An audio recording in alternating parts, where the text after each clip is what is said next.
listening to the Kobo Writing Life podcast, where we bring you insights and inspiration for growing your self-publishing business. We're your hosts. I'm Joni, author engagement specialist at Kobo Writing Life. And I'm Rachel, author engagement coordinator at Kobo Writing Life. On today's episode, Joni and Shayna spoke to Sue Campbell, who is a book launch coach. Sue helps authors spend their limited time and resources wisely to give their books the best chance they have when they're released. It was a really interesting interview. I learned a lot from this. One of the things that we focused on the most was finding your niche as an author and finding the audience who you want to sell your book to. So it was super useful, learned a lot, really excited to share this interview, and we hope you enjoy it.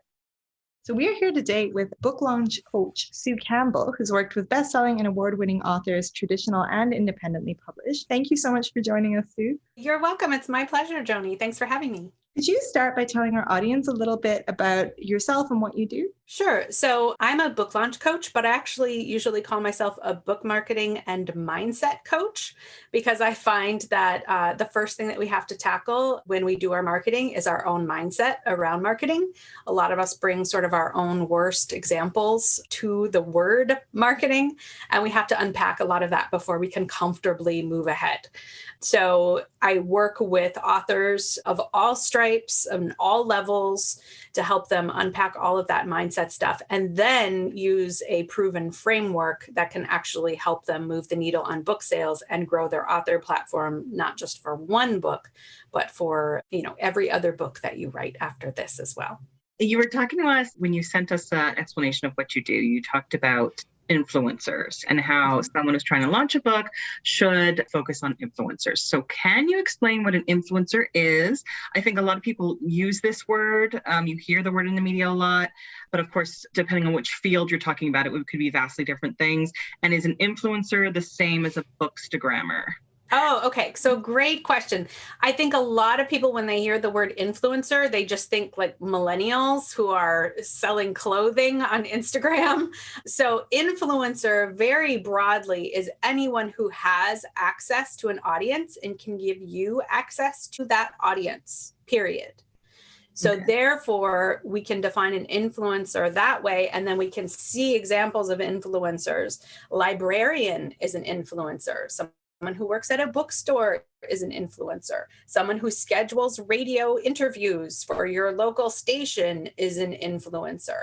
Podcasters are influencers. Other authors are influencers, right? We want to think outside the box. A lot of people will get hung up on one definition of who they should be sort of reaching out to get in touch with, to pitch their book. And it really limits your possibilities. But when you think of it in terms of, all right, who is my ideal reader? And who has already built an audience full of that type of person? Those are the kind of influencers that you want to find. Oh, I'm glad that you explained that, because actually I hadn't thought about it in such broad terms, and particularly with regards to librarians. Like, I think that that's like a field that we forget about, but librarians have so much influence over what people are reading. Absolutely. And can you tell us, how did you get into this work? Well, I have had many career or jobs, at least, and a couple of careers. I was a business systems analyst for a local government here in Oregon, and had this moment where I was like, how did I get here? I did not intend to do this at all. I always intended to be a writer. And so I started to pivot very slowly and very carefully and started freelance writing. And from there started content marketing. So I wrote both for magazines and websites as well as for companies. And so I got into this content marketing space. And then I was writing my own novel on the side. I have a novel for middle grade readers. It's called The Cash, the Leap, and the List. And when that book was finishing up, I was like, oh, just like a lot of authors, now I have to think about marketing. Right? Not knowing that I should have been thinking about marketing all along while I was writing it. But at a certain point, every author says, oh, I really need to be thinking about marketing. And I was an avid fan of a podcast called Story Grid. And the co-host of the Story Grid podcast, I found out, had a day job where he was a book marketer. So I started following his email list and learning about what he did. And I saw all the parallels between the content marketing that I was doing and the type of book marketing that he was advocating and teaching to people. And I thought, oh, wouldn't it be so fun to do this content marketing for books, which I love, rather than banks and spectroscopy companies, right? And I love my clients, but my passion is really books and stories. So Tim, his name is Tim Grawl, and he offered a training to train other people in what he did as book marketers. So I flew to Nashville, consumed everything he'd ever done, every course he'd ever made, and then flew to Nashville and trained with him personally. And it's been, off to the races ever since. I have the best job ever, right? Everything that I do is about books, helping books get out into the world and writing my own books as well. Okay, so why don't we talk then about what I'm sure the authors want to know when they signed in for this podcast is, how do I launch my book? How do I market my book as an introduction? What are the steps that an author should take, or maybe the first steps that they should take? How far in advance should they start, all this information? Yes. Okay. So great question. And I love that you're like, what are the steps, right? Because often what happens is, right, we'll go on Google and we'll start Googling book marketing, and we get this sort of vast array of tactics. And we have no idea if anyone has actually has any data behind whether these work or not. And we think that everything we read is something that we absolutely have to do. So what I always encourage writers to do is stop, back up, and let's look at a framework that we can use that will help you evaluate all the tactics out there. So my framework, Tim taught me one framework, and it's sort of evolved over time as I've used it myself. And what I always want writers to start with is, let's please think about your ideal reader. So you can start marketing as soon as you know what kind of story you're telling and what kind of reader would like that story. Before your book ever comes out, it can be 2 years lead time, fantastic. As soon as you know exactly what kind of story you're telling and the reader who would like that story, you can begin serving those types of readers in certain types of ways that will build your audience so they will be waiting for your book. Now, that's not to say if your book comes out next month, you're up the creek. You're not at all, but the earlier you can start, the better. Always start focused on your ideal reader. Once we have the ideal reader in place, we need to work on our mindset, right? We're going to be doing marketing, so we have to make sure we're really clear on the value that we're putting out into the world. If all writers stopped writing tomorrow, the world would be in great big trouble. Right? We can't come from this shameful place of who's going to care about my book. This isn't important, right? This closed off place. By the simple act of writing a book, you are doing something virtuous and something that is valuable to the world. And as long as you are offering that to your ideal reader, it can feel really good, right? You can feel really, really good about it.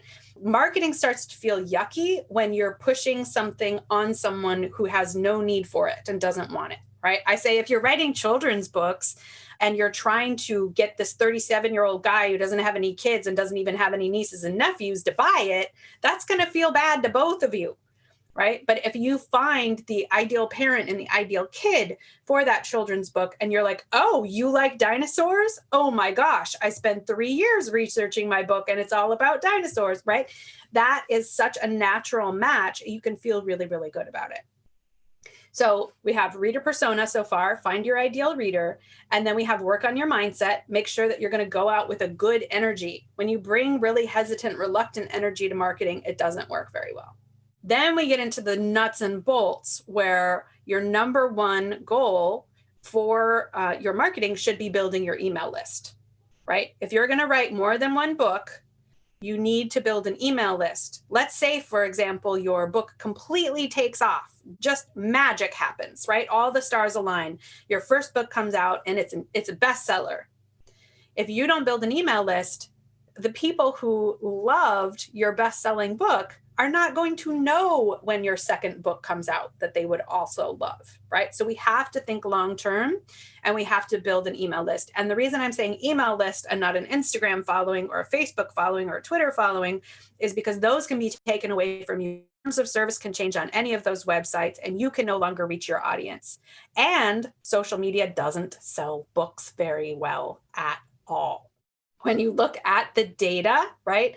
The day that your book launches, if you send a tweet and you send an email to your list, for every one person who actually goes through the process to click through and buy your book from Twitter, every one book on Twitter that you sell, you'll sell between 5 and 20, depending on your particular audience and how you've built it, to your email list, right? Wow. So that is the asset that you want to build right now. And your social media following, there are ways to use it, and there is value to it, but too many authors focus on that and sacrifice an email list, which is actually far more valuable. So that's the nuts and bolts. So you have to build the email list, and you have to provide content, right? Before the pandemic, we had grocery store samples where you could go to the grocery store and you could try the blue corn tortilla chip before you put it into your grocery cart. Well, we can't really do that anymore, but it's the same concept. When you're offering free content, you need to give readers a taste of who you are and what you do so they can decide if your book is a good fit for them. So having some ongoing content on your website and going out to your newsletter is another key piece.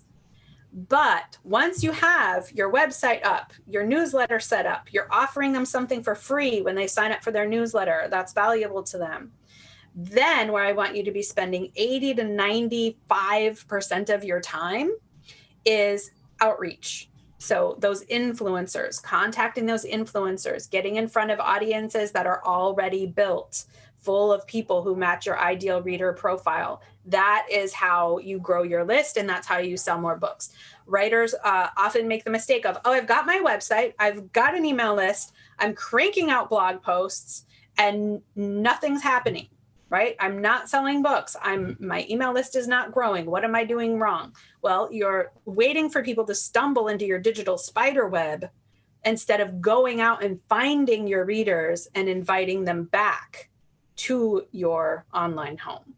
So outreach is really, really the key, but it does take a little bit of, prep work to do that sort of outreach. I'm curious. So you mentioned that you also write and that you have children's books. And I know that a lot of authors who write kids' books really struggle with digital sales for kids. And I think that's changed a little bit over the pandemic as people, didn't have access to bookstores for a while. But I'm curious, do you have any specific tips on marketing children's books and finding an audience for those, especially in the digital space? Yeah, the digital space is interesting because from my own data and my own book sales, I do find that probably 95% of my sales are print. So the cleverest thing that I have come up with is sort of using your digital book as an incentive or, a dangling hook to get people to try it. And then they're probably going to buy the print book, right? So you can heavily discount your ebook and hope that that leads to print sales because someone can, I'm going to try it for 99 cents. I can see if it's a good fit for my kid. And then if my kid reads pretty much strictly print, I'm going to buy the print version of that book. So for children's book authors, in terms of digital strategy, we'll put an ad out on BookBub. It has a nice low price point, and you will see your print sales rise as well as your ebook sales. The other thing to keep in mind if you're marketing children's books is your reader persona is sort of 2 layers, right? Because you have the person who's buying the book for the child, and then you have the child themselves. So you're doing double the work for your reader persona. You're figuring out, all right, who's the kind of kid who would like this book? And then who's the type of parent who has this kid, or the grandparent or the teacher, right, who has access to these kids? And how do I let them know about it? Because we don't want to, obviously 13 and under, there are, for very good reasons, strict marketing rules about marketing directly to children. You're basically marketing to the adult, but you want to make sure that you're keeping that child in mind as well. What advice would you give? So a lot of authors self-publish because they're having trouble getting published in print because their title straddles genres. Mm-hmm. So it'll be a little bit of a mystery and a little bit paranormal and a little bit YA. So I can see someone like that having trouble finding their reader persona because they're like, which one do I choose? How do I know? What advice would you give for that? So a couple tiers of advice, right? First of all, make sure that your story works, right? That sometimes straddling genres is innovative and fantastic and really works. And sometimes we just haven't worked hard enough on story structure to really put together a story that works. And then we don't know how to talk about it. We don't know how to sell it. And there are lots of reasons to self-publish, and I'm a hybrid author myself, and I'm fully supportive of independent publishing, but we have to carry it out as if we were a publisher and keep all of those benchmarks and metrics of quality in mind. So number one, make sure that your story does actually work. And then from there, from a marketing perspective, if you're straddling genres, you can create two ideal reader personas, right? Let's say that you have let me think of an example here. So mystery and science fiction, right, was a good example. Science fiction is a setting, right? It's a backdrop. Mystery is a type of story. And you can come at it from a marketing perspective from either direction. You'll have people who solely love science fiction and that's all they read. So you have one reader persona for that. And then you can have another reader persona of the, mystery reader who loves mystery and is open to all kinds of settings, fantasy settings, science fiction settings, dystopian settings, whatever that may be. So you can do two reader personas, but then I want you to work them one at a time. So focus your marketing, pick one to lead with, and then you're going to saturate all of your influencer spaces for that first science fiction reader, so that every time they turn around, they're like, oh, I'm hearing about Shayna's book again, right? There's that book again. There's that book again. If we have 5 different ideal readers and we're like hodgepodge pitching influencers all over the place, we're not giving the book's message a chance to soak into the audience that we need to hear it. So first do your science fiction reader persona, then you can switch over to your mystery persona. And, you can switch it up. Your book is not all things to all people, but they need a chance to read it to be sucked into that world. So if you're talking to an audience, at a conference of science fiction fans, you're not going to focus heavily on the mystery side of it. You're just going to talk about the cool science fiction pieces of it. And they can enjoy the mystery once they get into the story. So you're always going to be changing the angle that you talk about the book based on serving that particular audience that's in front of you. So I guess what we're looking for is you want to find as many different audiences as you can, but always the same audience, if that makes sense. Like you want to find the mystery readers who will love your book that are on TikTok or Instagram or in the library or whatever. So you're reaching the people that are reading the book, but they're in different places. Is that right? Yes. So as you have that ideal reader persona, let's say you have 2 of them, you're going to figure out for this first ideal reader, where are they online? What podcasts do they already listen to? What social media channels are they likely to be on? Who are the other authors that they read, right? I have actually a whole free webinar to teach you how to make a reader persona. And you're going to go through, and then for that reader persona, sort of, cyber stalk this imaginary person you've created and figure out where they would be so that you can go ahead and get in front of them. And how does it work in terms of actually approaching people and say, like, how do you do it? Do you ask people, can you talk about my book? Do you pay for advertising? How does that normally work? This is a great question. So finding and pitching influencers, let's just focus on the pitching for a minute. So really, really important to come at your pitch from looking for the win-win, right? This is not about me coming in and saying, my book is so amazing, you should just let me come on your podcast and talk about it, right? Like you, when you're pitching, in order to make a good use of your time and really make it pay off for you, you have to do a good job of your research and figuring out what that audience wants, right? So when I pitched you guys to come on this podcast, I was like, oh, you have an audience full of authors who don't know enough about marketing. How can I help? I'm going to teach them how to find and pitch influencers. I'm going to teach them this fundamental framework they should use for their marketing. It's not about me. It's about the audience. So when you're pitching, that influencer has an audience because they do activities that serve that audience, right? So it becomes a win-win when you're coming in and saying, hey, I can help you serve that audience. So you have to do your research. If it's a podcast, we'll just use that for a good example. You're going to listen to several episodes of the podcast to make sure that you are actually a good fit for that audience. And you're going to look at the things that they've covered and say, oh, they've covered this, this, and this, but there's a gap right here that I can fill, right? I can come in and fill that gap. And if you're talking about fiction, right, our job is just to entertain people. So how can you entertain them in a way that relates to the book that you wrote? Can you talk about research that you did or interviews that you did or, those sort of like DVD extra kind of things and the stories that you can tell about writing your book? But you have to figure out how you can serve that audience so that you can pitch that influencer from a position of having a win-win. And then, yes, you can talk about your book in the course of that interview, and you can have a chance to do a call to action at the end of that interview, right? Where you're inviting them back to your email list, not just saying, hey, come and sign up for my email list, saying, hey, I have something special for you. If you go to my email list and sign up, I'll send it right to you, right? So it's always about adding value to the world. Just like your book adds value to the world, your marketing should add value to the world as well. And your pitches have to be really customized and concrete to that specific influencer. If you're writing up one pitch and you're blanket sending it out to every influencer you can think of, you're going to have very few wins because influencers can tell that you don't know who they are or what they do or what they talk about, and you're going to just get completely ignored. This is all very interesting. What would you say would be the most obvious mistake that authors make when they're trying to launch their book, the thing that they do wrong most often?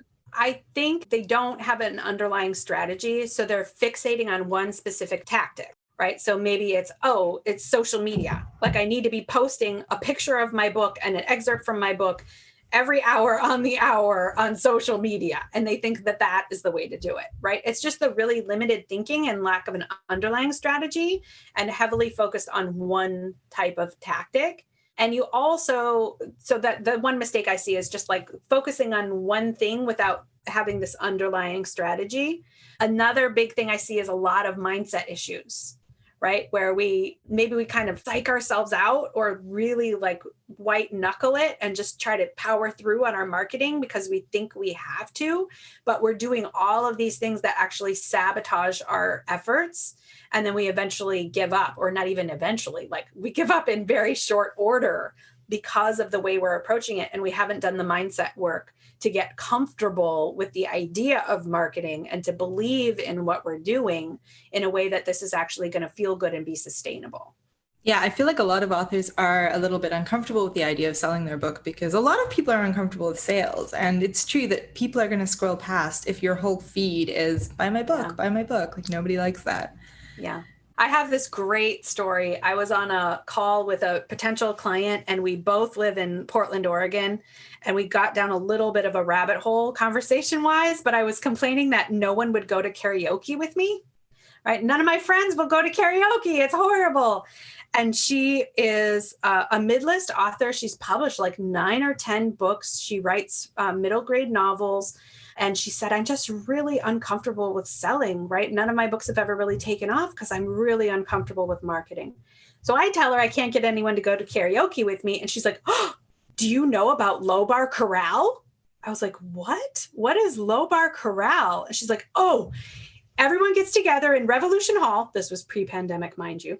It's this bar in Revolution Hall, and there's a live band, and they tell you earlier in the week what songs you're going to do, and everyone gets in the bar, and they just sing their hearts out to these 80 songs.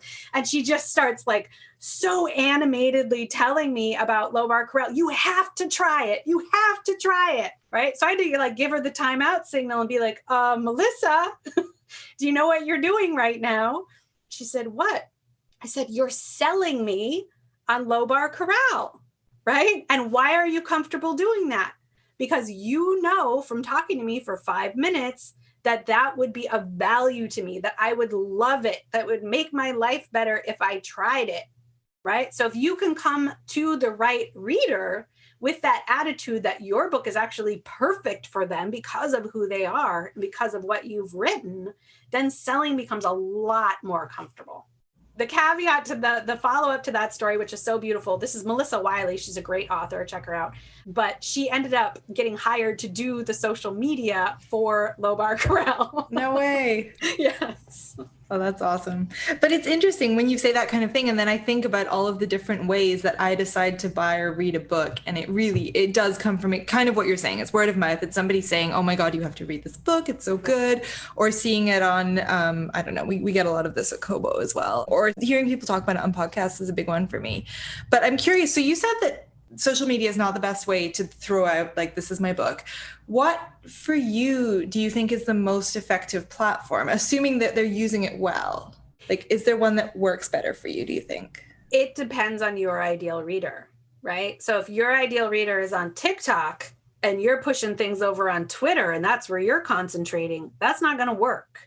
Right. So I can't tell you one platform performs better than the other because it really is based on your specific reader. That's why you have to know who that person is inside and out, because that's going to help you answer so many questions about where to look for influencers, what social platform to be on, what the copy on your website should be like, right? What the pictures on your website should look like. It's all geared towards that ideal reader.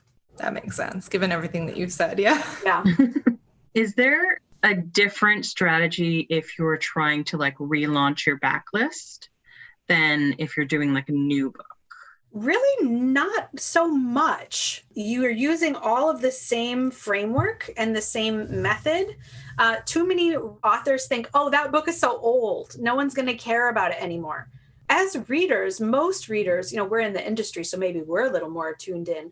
Most readers do not check the date something was published when they pick it up. They don't care. They just want a good book. So I think another mindset hang up I see is, it's my backlist. It's too old. People aren't going to care about it. I'm only going to focus on my next launch. And that's really a missed opportunity. So you're going to use all of the same, strategy and tactics when it comes to promoting your backlist. You're just going to, treat it as if it's a launch, right? You can bring that same energy to it. Unless you're writing something nonfiction that is very pegged to current, social environment, that's a little different. And if you have a backlist where that book's not relevant anymore, then you write that one off and you start writing something else. But if you have an evergreen backlist that's still going to be appealing, you don't have to make a big differentiation between it. I have a follow-up question that's better than that one. Okay. So like, let's say an author has a series that's like 7 books long, and the new one is coming out.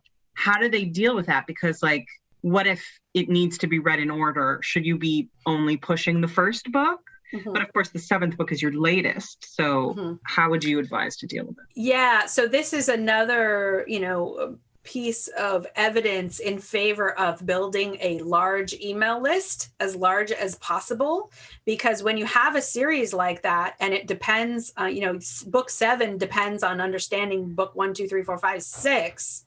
Your audience for book 7 is only based on people who've read your previous books. So your email list is the absolute best way to reach them. So almost all authors with a series like that are constantly pushing new people to book 1. Maybe they've got book 1 as perma-free. Maybe they have book 1 as heavily discounted, or they're running frequent promos to heavily discounted or put it down to free. So anybody who's doing a series, I recommend before the launch of the next one, you time it so that a couple months before, you're getting as many new readers to book 1 as possible. And you have time for read through of the other titles to get them excited for the launch of the current book. It's really interesting. Have you ever had a situation where you're working with an author and it's not that the author made a mistake about their audience, but they ended up reaching an audience that they didn't expect? Like, for example, if we take something like Harry Potter, where it was originally like, this is a kid's book, and then it turned out to be an everyone book. Have you ever had that where you find an audience? I've heard stories of that. And I had one client in particular who, with his previous book, there was a category of people, and this was nonfiction, who he hadn't really considered, and they ended up loving the book, right? So it was a book about kids and money, nonfiction, and financial advisors latched onto it because they wanted a book to recommend to their clients so that their clients could have money discussions with their kids. right? So for his next book, he's like, I'm not making that mistake again. I'm going to cultivate these people, right? I am going to go after them. So being flexible, and when an opportunity like that presents, you're like, oh, here's my ideal reader. And now all of a sudden, this group of readers is going nuts for it. That's exactly what you want, right? So the reason that we focus so heavily on one ideal reader is to get that word of mouth. The word of mouth is when readers are so excited about it because it's such a good fit for them that they cannot stop talking about it to everyone they know. And of course, we all have these big networks that interact in ways we didn't expect. So it catches fire for this person who's kind of in a different category of person, and they start recommending it to all of their friends. That's exactly why we concentrate on one ideal reader, so we can get that word of mouth and get people really excited, and then they start doing our marketing for us. Like another great example, Harry Potter's a great example, but like The War of Art by Stephen Pressfield, like that book was marketed to writers, right? And it's become a cult classic in all of these other categories: writers, artists, business people, people who are into sports, right? Because it served one audience so well, they could not stop talking about it and buying it for people and passing it around and recommending it. And so then it can spread to these other groups that are just as appropriate, but we have to start somewhere. Are there any platforms that have surprised you by being really effective? We had Jennifer Armentrout on the podcast a couple of weeks ago, and her book went completely nuts on TikTok, which was not something that she had anticipated. So I'm curious, I imagine you must have seen some cases where there's an unexpected platform out there that everyone's suddenly on. Yes, well, I think TikTok is that example right now. That's probably also partly because I'm in Gen X and I like TikTok is so outside of my wheelhouse, right? So it's surprising to me, but that's because of the type of ideal reader category that I fit into, right? So again, use those opportunities. If you do find energy somewhere, go ahead and like jump on it and run with it as quickly as you can. And, you know, be prepared to be surprised. Don't be so like singly focused on something that if an opportunity comes up, you're like, no, I'm not doing that, right? But TikTok's a really good example, I think, currently. And that's going to keep happening. There are going to keep being platforms that younger people go to because they don't want to be on the same platform as their mom and their aunt, right? And they're going to go to the next new thing, and something is going to catch fire there in a way that people didn't foresee. That'll definitely keep happening. Yeah. Since I've run out of the questions that I was going to ask, I'm going to give you a little scenario. So let's say the author has figured out their ideal reader, and the ideal reader is like a teen who's interested in horror, they're a female teen interested in horror. So then they want to figure out what influencers will influence that reader. So they go to Google and they put in girl teen horror forums, or I don't know, like they don't creepy girl. Like, how do you get started? Like where? Yes. Yeah. This is a great question. So there are 5 ways that you can do the research to find influencers. So the first one is use your reader persona, right? And if you're basing your reader persona on a real person, you can like interview that real person. Or if you already have an email list full of people who are your ideal readers, even if it's small, you can send out a survey to everybody who's on your list now, right? With these kinds of questions to get at these kinds of things. So the first way to find influencers is think about your ideal reader and imagine them into all of these things. And if it's a real person, you can actually interview them to find out. That's number 1. The second way is you can look at a comparable author. So someone else who's written a book in your genre that's done pretty well, you can go and do some, digital sussing out of where did they promote their book? What podcasts did they go on? Where did they write guest articles? What conferences did they go to? And you can basically really accelerate your research by piggybacking off of someone else who's already done it well. This is not cheating, people. I've had clients say, isn't that cheating? I'm like, no, this is all publicly available information. This is a really smart way to figure out what might work for you. The third way is you can search by theme, right? So like your example of horror and teen, right? So start Googling teens and horror. And that can lead to pulling the thread and finding out other books and find your comp authors that way and chase it down that way. But some creative Googling, but do more than one term, do different combinations and figure out different ways of saying things so that you can really dig down past those first couple of results on Google. The fourth way is to tap into your network. So if you need to find influencers, you may be surprised by all of the people in your network and who they may know that you don't even know they know, right? So wherever your people are, like for me, it would be I'm sending an email to a tight group of people, or I'm on Facebook and I'm saying, hey, this book is about to launch. Here's what it is. Here's who it's for. Do you guys have any ideas or connections that could help me launch this book, that could help me get the word out? People want to help, right? And if all it takes is for them is just to make an email introduction, or you can even say, hey, can I just use your name when I send this influencer a pitch? And they're like, yeah, sure, go ahead, right? You can get lots of ideas and lots of warm introductions to influencers through your network. And then the fifth way is just to ask the influencers who you've already managed to find, right? Even if someone says no, if you pitch an influencer and they're like, sorry, this just isn't right for us, trust that. They know their audience better than you do. And you can say, hey, thanks. I really appreciate that you responded at all. Can you think of any places that would be a good fit for me, right? Or if you get a yes, once you finish up that interview, you can come back and say, hey, I had such a great time. I really want to help promote this, right? Always be so wonderful as a guest and helping promote everything and being as giving as you are receiving. And then ask them, can you think of any other podcasts that I might be a good fit for? So those are the 5 ways: reader persona, comp authors, searching by theme, tapping into your network, and asking other influencers for ideas. That's great. Yeah. Because I feel like this is the stumbling block where people will be like, but where, how? Well, especially if it's not if you're writing a book for people and you're one of the potential audience members, you're writing the book you want to read, fine, easy. But if you are targeting a demographic that isn't you, it is hard, especially if you're writing for teens or. Yeah, especially for the younger generations. Yeah. Where do I go? I don't know. So this has been really, really interesting. Can you tell our listeners where they can find your information online? Sure, absolutely. So my company is called Pages and Platforms, and you can find us at pagesandplatforms.com.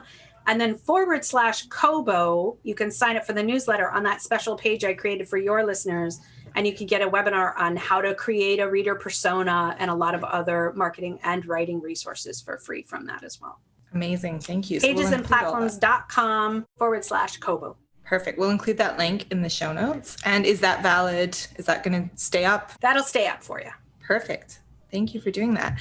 And then we like to finish off with some rapid fire book questions about books you're enjoying. Is that okay? Yes. Okay, let's do it. I'll kick us off. What's the most recent book that you've enjoyed? The Way of Integrity by Martha Beck. It's a fairly new release. I think it came out maybe a month or 2 ago, and it's just fantastic nonfiction. Favorite book of all time? Franny and Zoe, J.D. Salinger. I know he's not the best guy, but that book meant so much to me, and I've read it so many times. Love that. And this might be a crossover question then. What's your favorite childhood read?